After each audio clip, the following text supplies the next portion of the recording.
Hey, what's up? This is Ricardo at Parts People, and in this video, we'll outline the steps for completing a part replacement on your Dell PC. Visit our website and use this coupon for a 5% off discount.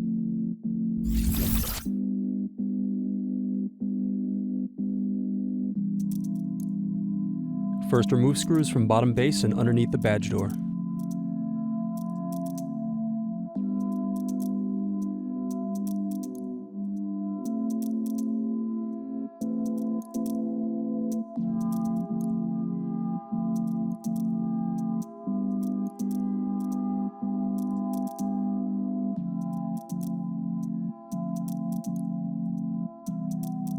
Then remove bottom base.